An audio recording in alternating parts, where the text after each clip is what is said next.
right. As far as the injuries go, McCole Hardman has some abdominal soreness, and so he's being evaluated, and this has been going on for a day now, so a couple days actually. So we're just going to see where and how he is. They don't have a absolute on it right now, so they're still doing some tests on him. Other than that, everybody will practice today. Look forward to the challenge of playing the Jags. We know they're a very well-coached football team, and they're coming off a nice win against the Raiders. So Doug Peterson, we're all familiar with, and he's a good friend. I think he's doing a heck of a job down there. The players have bought into what he's teaching, and Mike Caldwell, the defensive coordinator, was one of my ex-players and coaches, and he's got a great system there. Bob Sutton's working with him, and you can see his influence too in there. And Mike McCoy is a quarterback coach, and Mike and I go way back. He's a University of Utah guy, and I'm a BYU guy, and he's wearing blue, and I'm wearing red. I mean, there's something wrong there. So, but anyways, they're well coached, and they've got they've got good players. These guys play very hard. So our guys have got to have a good week of practice. It's important that we focus in on the things we need to get better at, and there are plenty of those things that we can work on, and so that's what we're going to do. Anyways, with that, time's yours. For your offensive guys, maybe particularly the offensive line, after you had so many plays and dropbacks on Sunday night, do you do anything differently as far as the recovery and trying to get those guys some rest and ready for this week? Yeah, so we're using our mid-season practices. So today's a lighter day, so they get to recover a little bit, and that'll help them. But we just started that, so it just happened to fall on a game where you had 100 snaps. Andy, what did you see from Trent McDuffie in his first game back? I thought he made some nice plays. He was in good position. His ability to go up through the receiver but not interfere with him, I thought was big, and get hands on ball, I thought that was big. So, and he tackled, so he was in position to tackle, and I thought he did a nice job there. Last week you had an opportunity to watch Lucas Niang and his return to practice. Where is he at in the recovery at this point? He's working very hard and making progress. He's not there yet, but he's working at it. And he's been a couple games now where Isaiah's been the RB1. What have you seen from him? Yeah, he's doing a good job there. He's learning on the move, but he's had some good snaps.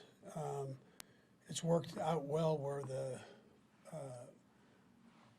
Clyde's getting reps and he's getting reps, and I think that's healthy. We're being able to throw fastballs at the guys, and then one is getting in there and doing his thing, more on third down, but he got some first and second down calls also. But we'll just keep bringing him along, and I like the progress he's making. Is he where you want him to be right now? Yeah, I mean, yes, he's there. He didn't have a ton of opportunities this last game, but he had a couple nice carries. Yeah. Andy, how would you obviously last game you played a really good defensive front with the Titans, so not just specific to that game, but overall, how would you just assess the run game and where it is right now? Yeah, so we can do better. I mean, I can do better, and when you make the call, and what you're calling at that time. So, and then we played against a pretty good defensive line, so it's been a hit and a miss. So we've won some, and they've won some, and and then obviously, I mean, you come out with 500 yards of total offense, you go, you're doing something right. We got to get rid of the mistakes, so you score points. You 500 yards and 20 points that's not where you want to be, right? So, and time of possession was like really skewed. All those things you gotta score points, which is the name of the game. If the run game, if they've got good guys in there and you're struggling there, I mean, we know we can throw it. So that's a plus.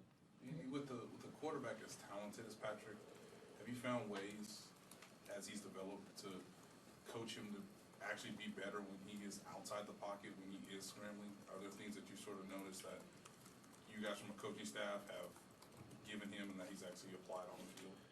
Yeah, no, I mean, we know he's good outside the pocket. He's been that way before we got him here. So he was at a college. But we've given him things that we can call to get him outside the pocket. And then naturally he's going to do that within the pass game, so somewhere, and extend the play. But we do have things in the offense that we've put in, trying to utilize that talent that he has, and he's made some big plays with some of those plays. Yeah. To follow up, Andy, I'm sure I'm asking if it's, I guess, a different feeling when he does scramble out of the pocket now versus 2018 when it was new for everybody, including you. Well, I trust him. I saw enough of his tape in college to know that he wasn't just firing things in there to fire them in. He's got pretty good decision making once he's out there. I'm good with it. I'm more comfortable that he knows the offense better now than he did then. So, and I think his decision making is probably better now than it was then, just by reps. You were able to get Kadarius in for 9 plays last game. Fair to say, reasonable to say this will tick up as the weeks go. Yeah, we wanted to get him 10 or so reps and just kind of get him going a little bit. So he'll get more as we go here. I want to see how he does this week. Coach, on the number of passes, when you're in a game like you were Sunday night, you probably feel like you're throwing the ball a lot. But did it feel like 68? I mean, when do you kind of get that feel when you're in a game, kind of when you're trying to get that mix that you like? Yeah, I knew we had a lot of plays, period, and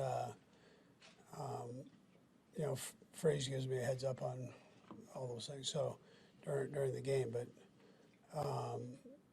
No, we were going to do what we needed to do to try to win the game, is what we felt.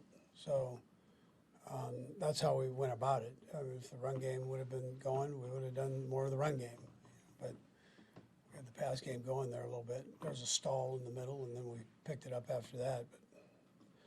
But you're in a game, and you're sitting there trying to score touchdowns. Yeah. On the Jags, you mentioned on the Zoom on Monday and a little bit today, it looks like they bought into what Doug's doing.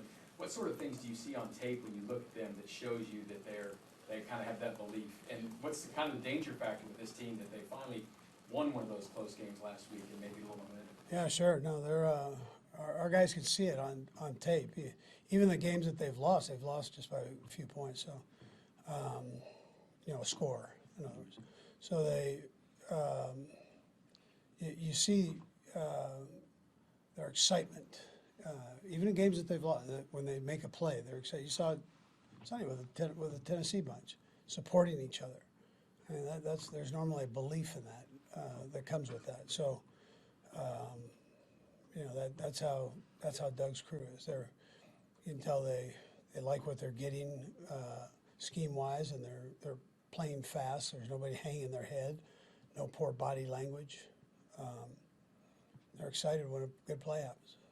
Andy, counting sacks and scrambles and penalties that were called back, where the play was called back, Pat probably dropped back probably more than 80 times the other night. Pretty big burden. But I'm guessing you're really happy with how he handled that. You think he could have done that maybe earlier in his career, or is this kind of a veteran Pat handling it that way, if that makes any sense? Yeah, I thought he stayed strong through it. I would tell you, he did that kind of stuff in college. Yeah. So I've seen him do it. He probably would.